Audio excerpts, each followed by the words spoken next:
Representative Persinger. Thank you, Mr. Speaker. Good afternoon, colleagues. I rise today to present for your favorable consideration House Bill 268.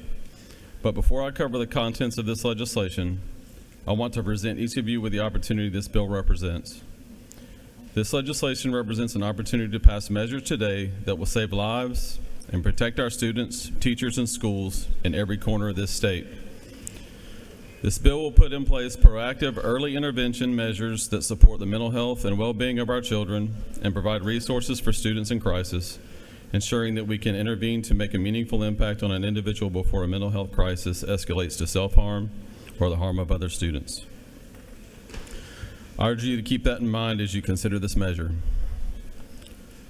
Last September, the Bexar County community and our entire state witnessed an unimaginable tragedy when 4 Georgians were taken from us during a despicable and senseless act of violence. Those 4 Georgians were 14-year-old students Mason Skirmerhorn, Christian Angulo, beloved math and dance teacher Christina Irami, and Coach Richard Aspinwall. After this tragedy, Speaker Burns, along with the members of this House, committed the championing of legislation that bolsters school security, mandates stronger communication between our schools, state agencies, and law enforcement, and provides critical mental health resources to our students. That's exactly what HB 268 will accomplish. First, HB 268 creates increased mental health resources for students in every public school district across the state. These resources include new positions for behavioral health coordinators in our systems, as well as grants to fund these positions. Secondly, this legislation addresses several critical needs to strengthen school security and fill in gaps in communication that were revealed following the events at Appalachia High School. HB 268 requires relevant student records, including academic and disciplinary records, to be shared quickly and efficiently when a student transfers between school districts. We know that a lack of information sharing occurred with the accused shooter at Appalachia, and this measure directly addresses that breakdown in communication. Third, HB 268 will require a structured, multidisciplinary process to identify, assess, and mitigate potential threats while supporting the safety and well-being of students and staff. This includes requiring schools to adopt behavioral threat assessment management teams, also called BTAMs, to identify and manage potential threats at the school level. GEMA will also expand their statewide behavioral threat management operational process to provide technical assistance and training to local school systems, helping them develop and implement effective threat management teams and policies. This will help ensure that students who may be facing a mental health crisis receive the resources and support they need when they need it most. Next, to continue fostering interagency communication and communication between school districts, HB 268 creates a statewide information sharing system that is used to collect, integrate, and analyze data related to threats against school safety, the School and Student Safety Database, or S3. This includes the incident records of students who have made a threat or engaged in other threatening or criminal behavior that members of a school's BTAM team deems rises to a standard that would initiate entrance into the S3 database. I want to be very clear. Not every student in our state will have an S3 data record. In fact, the vast majority of students will never have a record in the S3 database. S3 would also meet the highest security standards, and only individuals on local BTAM teams and designated school and GEMA personnel would have access to the S3 student record. Parents can also request a review of this data at any time. Next, we know that students feel comfortable and safe sharing information and voicing concerns on their devices. That's why HB 268 requires schools to adopt the use of an anonymous reporting app that meets certain standards. Finally, this bill increases the penalty for terroristic threats and requires the immediate removal and placement in online learning of a student who makes a terroristic threat until law enforcement and the BTAM team deem it safe for that individual to return to school. This approach balances the immediate need to secure the safety of other students while providing an opportunity for the student who made the threat to be assessed and receive the resources they may need. Colleagues, HB 268 is a result of months of collaboration between members of this House, state agencies, law enforcement officers, educators, school administrators, and parents whose number one concern is the safety of our students. I will once again reiterate, this bill and the resources it creates will save lives. We have an opportunity today to change the narrative surrounding mental health, put in place measures that will have positive lifelong impact on Georgia's children, and take proactive steps to ensure a tragedy like what happened at Appalachia High School never happens again in our state. I'm honored to stand before you today and ask for your favorable consideration of House Bill 268. Mr. Speaker, I'll yield the well if there are no questions. There is a question. Chair recognizes Representative Clark for a question. To your left. Thank you, Madam Speaker. Does the gentleman yield? I do. So I received a lot of emails about this bill, and one of the concerns that I received from a lot of parents was about the privacy of the information that is being shared, across these schools. I didn't hear you really speak on the privacy part. Could you expound on how we're making sure that this data is not going to get into the hands of people who necessarily shouldn't see this data? Sure. So all the data records are under HIPAA and FERPA compliance, and not every person in the school system is going to have access to all the records. It's on a need to know. So you're only going to have access to a student's records if you're their classroom teacher or an administrator, somebody directly involved in the education of that child. And does the gentleman further yield? I do. What about students that have like a 504 plan or an IEP for disciplinary or mental health issues?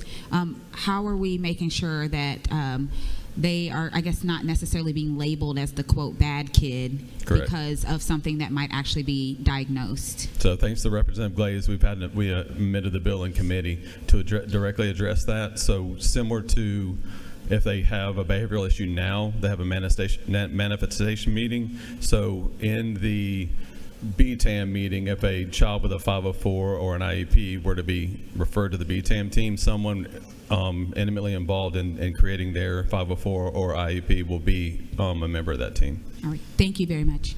Thank you. The chair recognizes the Majority Leader of Stration for a question. Thank you, Madam Speaker. Does the gentleman yield? I do.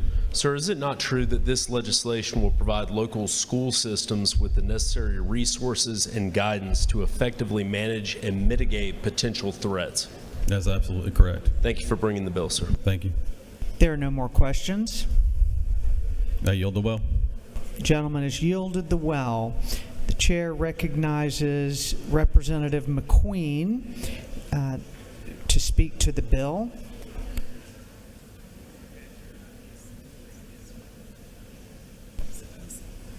Okay. At the Speaker's discretion, the opposition will have 15 minutes total, as will those speaking in favor of the bill.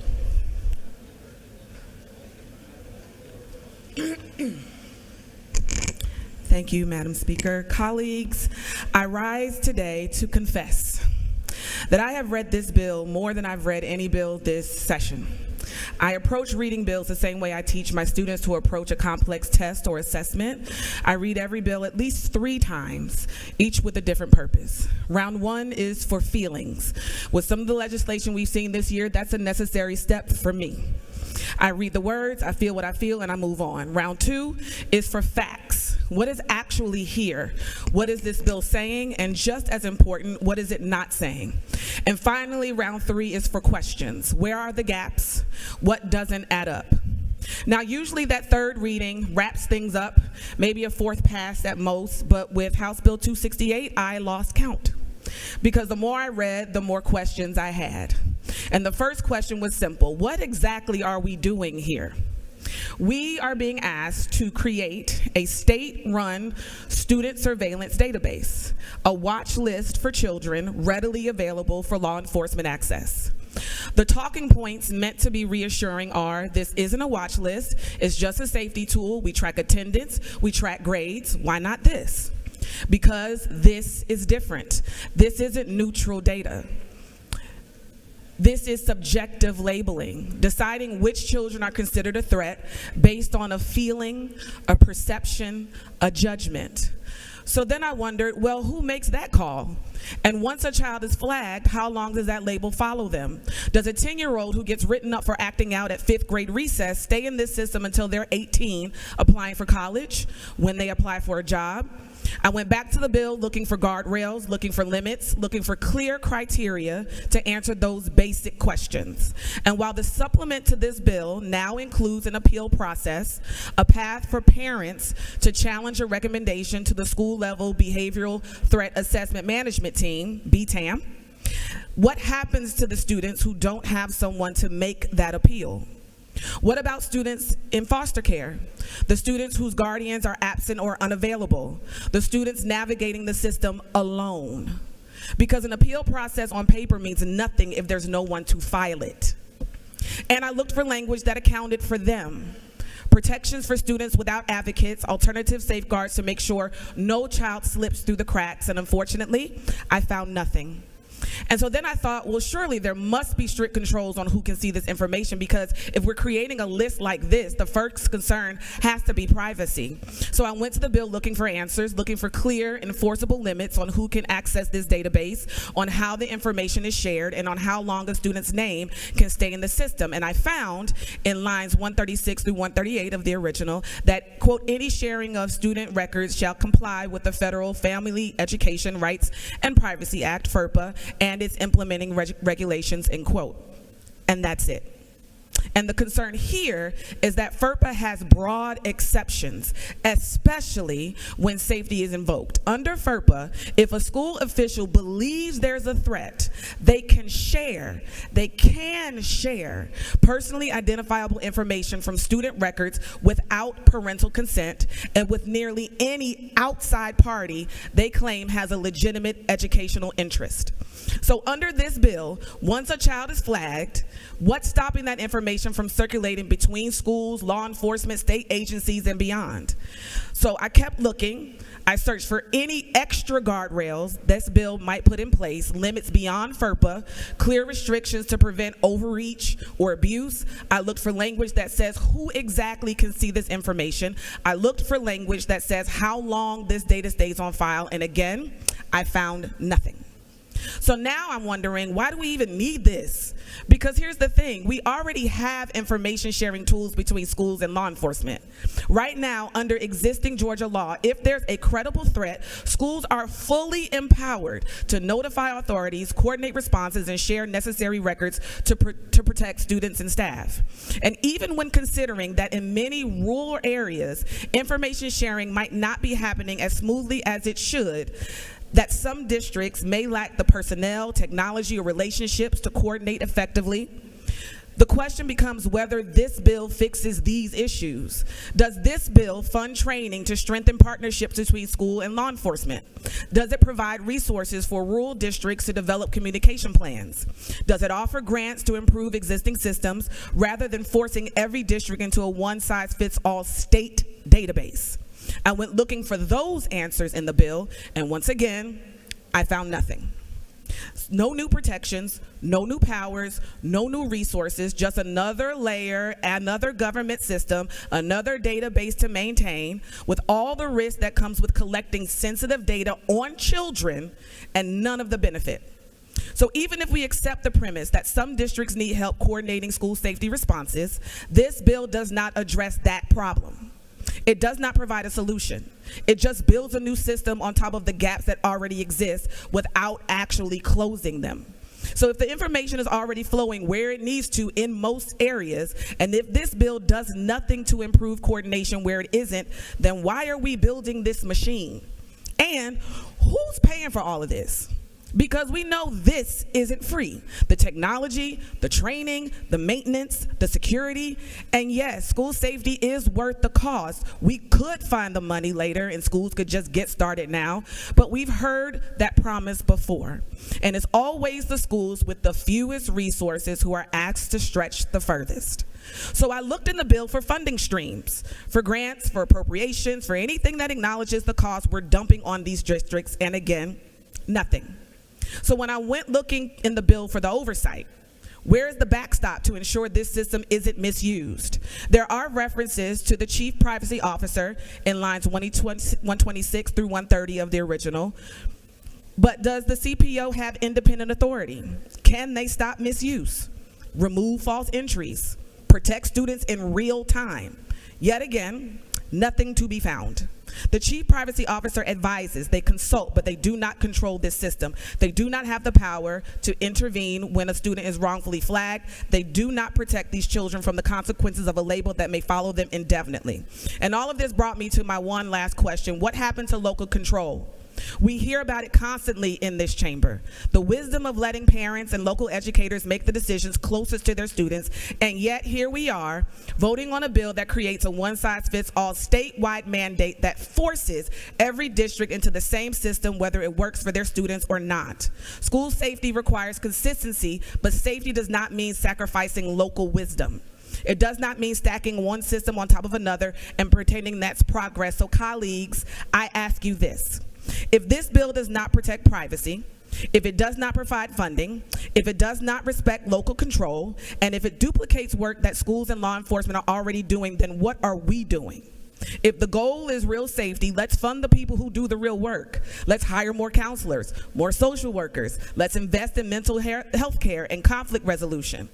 But if the goal is simply to say we did something, regardless of whether it truly works, then let's at least be honest about that. And to be clear, I want to recognize the work of the sponsor and the committee. I see the efforts to respond to concerns raised about the original bill. I see the amendments. I see the attempt to build in some guardrails, and I appreciate those steps. But colleagues, there is so much more work to do. So I strongly urge you to consider everything I've laid out here as you make your vote. Thank you, Speaker. I yield the will. Ladies, yielded the will. Representative Sanchez is recognized to speak to the bill. Representative Sanchez. Thank you, Mr. Speaker. I stand here today to oppose House Bill 268, not because I don't support the intent of helping our students and keeping them safe. It's because I want to keep our kids safe that I am opposing this bill. As of one of only 2 Gen Z legislators here, and as someone who was in high school in the last decade, I have experienced what it's like to go to school in the modern environment of mass shootings and the fears and anxieties that comes with. There are many things to speak of on this bill, including some things that in isolation I would support. But of the over 60 pages, there isn't nearly enough on mental health, and there's too much on surveillance, overcriminalization, and the invasion of privacy of our students and their families. Testimony was heard in committee from multiple parents who are afraid of what this bill could do to their children. Parents whose children have already had to face racial discrimination in our schools. Some students have been labeled terrorists and barred for participating in student elections simply because a principal did not understand a movie reference. Another student was simply discussing guns and had to be suspended for 3 days to appease racial animosity from other parents. This bill will exacerbate cases like this, where ignorance, misunderstandings, and straight-up prejudice cause students to be punished for doing nothing wrong. This bill requires records of disciplinary actions to follow students wherever they go, even if they're not criminal actions.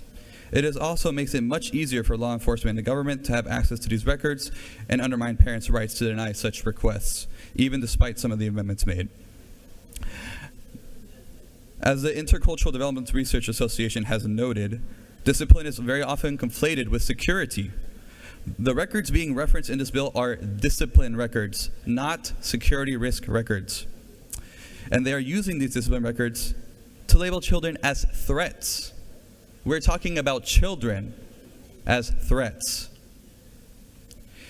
IDRA states that the existing disparities in school discipline processes and systems across the state mean that right now black children are 3 times more likely than their white peers to be disciplined in Georgia public schools, even though black students are not more likely to misbehave.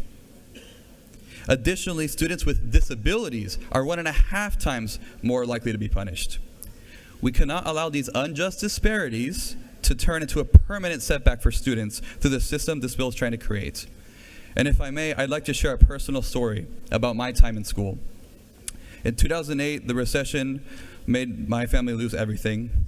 and we had to move to a completely different community and shove ourselves into a small apartment with a family of 5.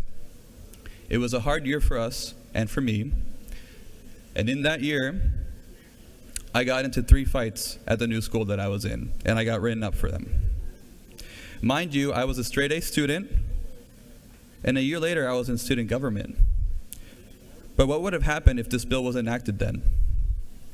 How would that have impacted how my teachers viewed me or the opportunities that I would have received? Between 4th and 10th grade, I went to 6 different schools. And if this bill was enacted then, that record would have followed me through those schools. Why are we essentially creating a criminal record for students? You know what that would do to students who are struggling to better themselves? Multiple studies have demonstrated the bias that happens from educators. And they showed that educators that perceive students as lower performing treat those students differently than they do students who they perceive to be higher performing, to the detriment of those lower performing students. So what do you think this bill will do if you see a student who has essentially a criminal record attached to them through this S3 database? What do you think will happen to students who have one bad day follow them for the rest of their educational life? We should not punish children who haven't even committed a crime. This will disproportionately impact students from working families who are struggling to get by, single parents who have to work and can't be as involved in their children's education, or both parents who work to make ends meet. And as referenced earlier, Black and brown students are traditionally over-policed and marginalized and will disproportionately be impacted by this legislation. This bill unnecessarily punishes students who are just trying to do better and makes it even harder for those who are behind to get ahead. And it also does not do nearly enough to stop school shootings. I would speak in support of this bill if it significantly expanded access to mental health professionals in our schools, if it looked at students as human beings that they are, instead of trying to criminalize them for things they might or might not do in the future. I would support this bill if it gave parents the ability and the tools to be more involved in their children's lives, if teachers were given more resources in tackling the mental health crisis, if they were paid more for that work, if this bill was investing in programs to help kids, to help parents, to help schools, to help our communities. I would fully support this legislation. But this bill does not do nearly enough of this. Instead of helping our students, it hurts them. It criminalizes them. It polices them. It curtails their civil rights. Their rights to a safe school environment and their rights to privacy. It also certainly ignores a central issue behind the Appalachian school shooting, which is guns. I was 2 years old when the mass shooting at Columbine High School happened. I was also 2 years old when a month later, the Heritage High School shooting happened in Georgia. And now nearly 26 years later, hardly anything has been done around this issue. Now, I know we just passed the legislation earlier, and I am glad that we passed House Bill 79. But we need so much more to ensure the safety of our students and of our communities. Our students are less safe now. Guns have become the #1 cause of death for our children. And all we've been doing is offering thoughts and prayers and bills that criminalize Black and brown children. Children like me when I was in school. So I please urge you to vote no on this legislation. I am an example of someone who would have been considered a troubled Gentlemen, kid. we'll wrap up. We have another speaker, if you don't mind. Thank you. Thank you, Mr. Speaker. I yield the well. Thank you, sir. Appreciate your accommodating. Representative Roman is recognized to speak to up to 4 minutes. The lady is recognized. Thank you, Mr. Speaker. Colleagues, today I rise in opposition to this bill, and I take no pleasure in doing so. When I was in high school, specifically when I was in driver's ed, I got pulled out of class by my teacher, who proceeded to interrogate me to make sure that I and my family was not part of any terrorist organizations. And I kind of laughed it off because I didn't know what else to do, because, when you're a kid, you don't know your civil rights. Nobody's given you a Know Your Rights, seminar. Nobody's taught you the law. Nobody's told you how to talk back to your teacher that way, which I never had problems with. It's just in that situation, I didn't know what to do. And I kind of laughed it off, but I found out it was because he'd overheard about where my family and I come from. That was it. All it took was for him to overhear a conversation by another set of students for him to think that I was a danger to my classmates. I didn't have a record. I didn't have any trouble in school. In fact, I was one of those students that was so obsessed with getting straight A's, I stayed up all night studying. I was in the IB program. I graduated. I went to college, and somehow I ended up here. And so when we talk about bills like this, and you've heard from my other colleagues as well, about how we continue to think that by further criminalizing students and further surveilling them and further doing all these things that will somehow fix the problems of our generations. I don't think we will. In fact, I think the more we harden our schools, the more we harden our hearts, the more that we continue to perpetuate this lack of trust, this lack of care, the more that we are unable to address the most fundamental reasons behind child neglect, the more we are going to see these issues. So I don't want to belabor the point. I just wanted to make sure that you all understood why some of us are going to be opposing this piece of legislation. It's not because we don't care. It's not because we don't want to prevent any further tragedies. It's not even because we don't think that there aren't any good policies in this bill. It's just because I know that sometimes we want to rush and make sure we get something done, anything done, that we inadvertently hurt the most vulnerable among us. So I hope you will reconsider. And if not, thank you for listening. Thank you, Mr. Speaker. I yield the well.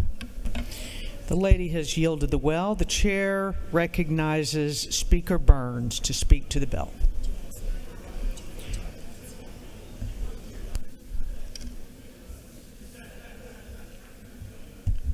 Thank you, Madam Speaker. Members, I come before you today to speak to one of the most important bills we will consider. I believe the most important bill that we will consider this session. The safety of our children, our school children, an obligation that I know each and every one of you in this room takes very, very seriously. First, I want to thank the two gentlemen and all of you who have worked on this bill. Representative Persinger, I know this is personal to you. Chairman Irwin, thank you for your time, your efforts, to hear from everyone in this community involved in this conversation. 65 pages of careful thought, put together a plan that I believe addresses the issues that have been spoken to by my colleagues here, and I very much respect their thoughts. Addresses the issues that I've heard from a lot of different sources. I believe this bill brings common sense to school safety, to security of our children. We're having a great conversation about literacy. You can't learn if you're not in a safe and secure environment. That's what we're about today. That's what this effort is about. You will be, in a few moments, given the opportunity to cast your vote, again, on one of the most impactful pieces of legislation that we begin the journey on, and that's on school safety. It's not the last time we will work on this issue. Our children demand that we address this issue. Thanks to this body, thanks to the governor, thanks to the Senate, the General Assembly has invested will invest $150 million into local control for school safety. That's a strong commitment.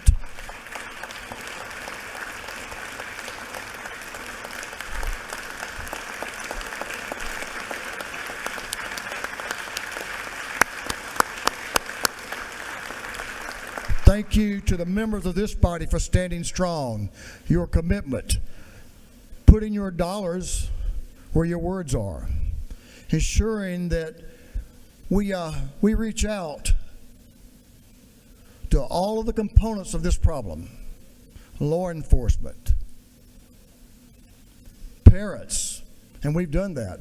We talked to parents from all over this country that have been impacted by the tragedies of school shootings. We visited with the parents and law enforcement from Appalachia and Barrow County, so we could understand exactly how we should address the issue. We visited with school boards, superintendents, administrators from every level, all of them committed to school safety. Today, we have an opportunity to be committed to school safety. Our children demand no less. Our future demands no less. Communications. Sure, communications are important. They're very important when the student transfers into a new school, and the receiving school does not have the information on that student. Not an invasion of privacy, but just information on how you deal with all the issues that young people can face today, that all people can face. There should be no stigma when it comes to mental health issues. This House has been committed and will continue to be committed to deal with mental health issues not only in schools but in our society. I'm proud of that, and I bet y'all are too. That effort will be no less in our school systems as we allow systems to communicate.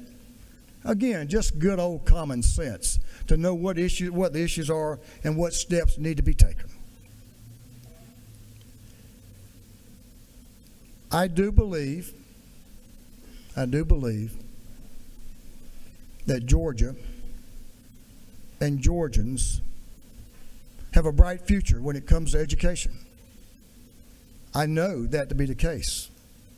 That future, our future, your children, your grandchildren, my grandchildren, again, deserve no less than to be able to be dropped off at school by their parents, by their grandparents, with the surety that they will have a safe environment to learn during the day,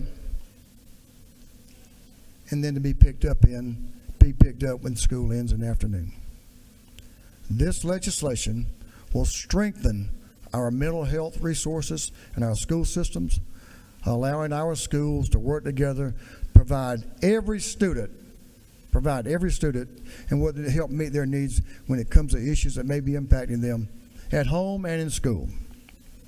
I believe this legislation will usher in a new culture in our school systems where we run towards our children facing struggles, whether it be with mental health, because we've done that. We try to do that, but many times we've also run away from those issues. It's time we turn that around. We provide the resources. We're doing that. We will do that in our budgetary items that would strengthen those school resources. I see friends from all over the state that are in different levels of school administration that understand these issues. They've supported what these gentlemen have put together, what the committee has put together, what we've worked so hard on. I believe, again, it will provide, this legislation, provide every child in this state with a safe and secure method to secure their concerns. I truly believe that's the case. In addition, it will keep Georgia's students safe. And as members of this body, I don't believe we have any higher obligation, if you will, no higher calling than to do just that. Madam Speaker, I yield the well. The gentleman has yielded the well. Is there any objection to the previous question being ordered? The chair hears none. The previous question is ordered. The chair recognizes Chairman Irwin for the chairman's time. Thank you, Madam Chair.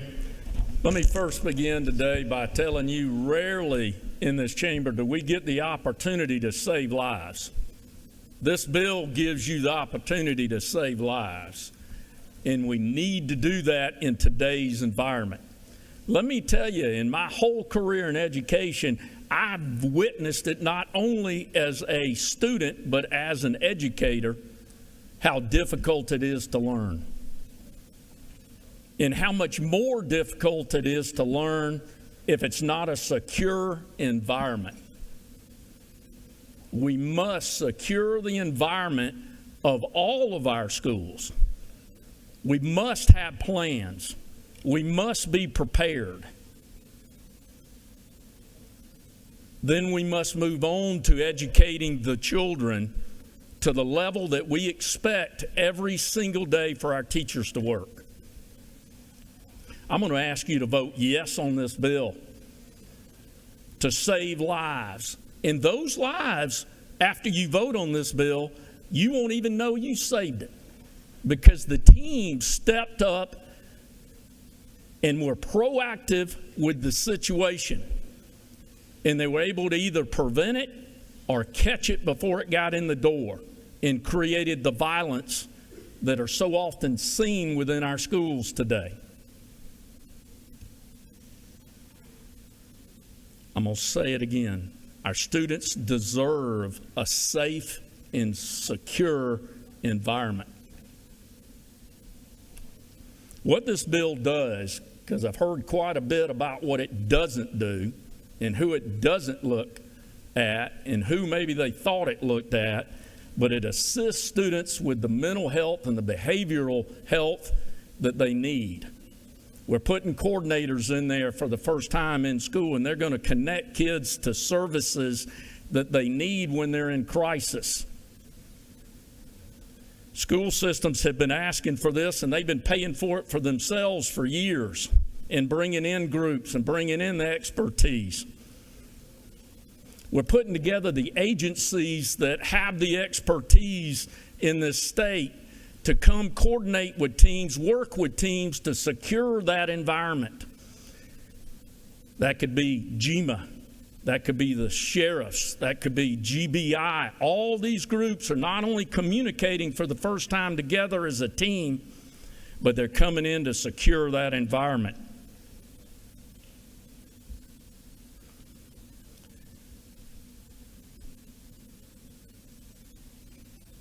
One most important thing I think this bill does, it provides for the transfer of student data between schools at a very accurate, good measure by which we know those students that are moving between schools, how we can help them immediately when they come in the door.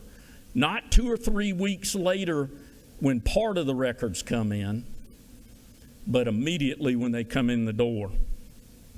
It develops that team I talked about, which is a behavioral threat assessment management team at each individual school that can set a threat level and decide, is that a credible threat, or is that just to sit down with that student and have a conversation threat? That is preventative, folks, just like the mental health is preventable. And we can deal with it when it comes in. And then we can assist those children through it well before they get their hand on any violence inside their mind. Colleagues, I can tell you, I absolutely hated to have to travel around this state today talking about this topic. And it was because of what I had seen that occurred not only in Barrow County in that school system, but what I had seen some in my career. But I will tell you, the educators, all the agencies that we dealt with, that we called in, behavioral health, GMA, everybody sat down and developed a plan that will work. We didn't leave anybody out. We asked everybody to get together. And I could see it in the hearts of the people in the room that are parents, that are grandparents. Hey, it's all about protecting our kids. And we need to do what it takes today to support that team to protect our kids in the future and save lives that you don't even know you've saved. So colleagues, I can't get more clear than this. Save a life today. Vote for this bill. Thank you, Mr. Speaker. The gentleman has yielded the well. Is there any objection to the previous question being ordered? Hearing none, the previous question is ordered. Is there any objection to withdrawing the committee's substitute? Hearing none, the committee's substitute is withdrawn. Is there any objection to adopting the substitute offered by the Committee on Rules? Hearing none, the Rules Committee's substitute is adopted. Is there any objection to agreeing to the report of the committee, which was favorable to the passage of the bill? Hearing none, the report of the committee is agreed to. Shall this bill now pass? All in favor of the passage of the bill will vote yes. All those opposed will vote no. And Mr. Clerk, will you unlock the machine?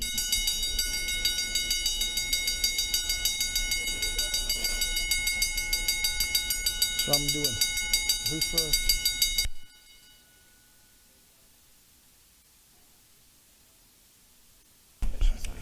Have all members voted? For what purposes, Representative Campbell rise?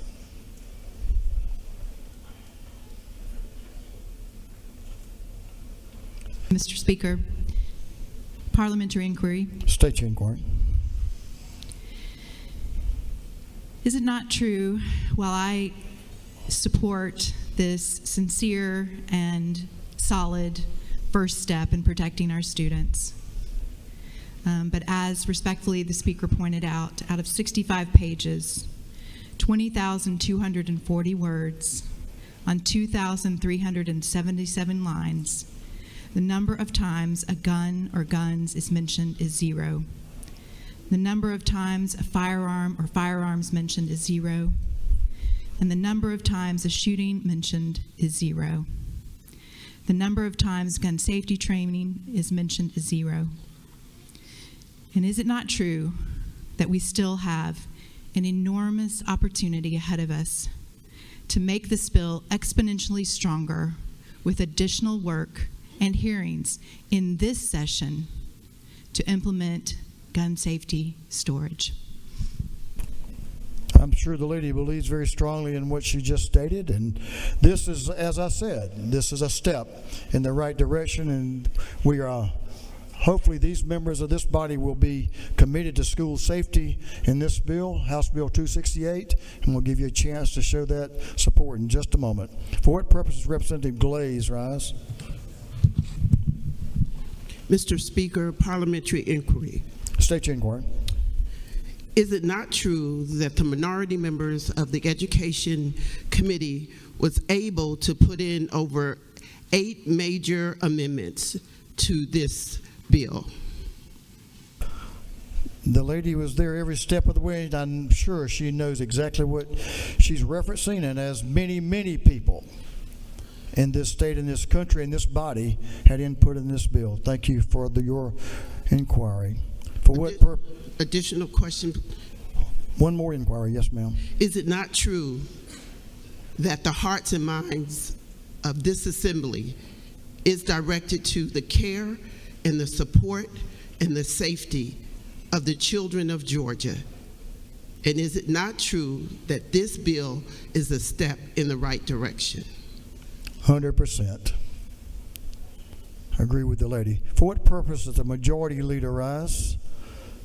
Parliamentary inquiry. State your inquiry. Mr. Speaker, is it not true that House Bill 268 will provide for the safety and well-being of Georgia's students, as well as the distinguished chairman said, will save lives? The gentleman knows of what he speaks. Parliamentary inquiry from a gentleman who knows about education. For what purpose does Representative Townsend rise? Speaker Burns, parliamentary question. State your inquiry, sir. Is it not true this just goes a long way towards school safety? This starts from communication. It was a team effort by community members, by teachers, by staff, by superintendents, by RESA folks, by GMA and many other professional organizations to help keep our kids safe. The gentleman knows of what he speaks. He spent a lifetime in education. Have all members now voted? All members voted. If so, Mr. Clerk, will you lock the machine? On the passage of House Bill 268, the yeas are 159, the nays are 13. This bill, having received the requisite constitutional majority, is therefore passed. Congratulations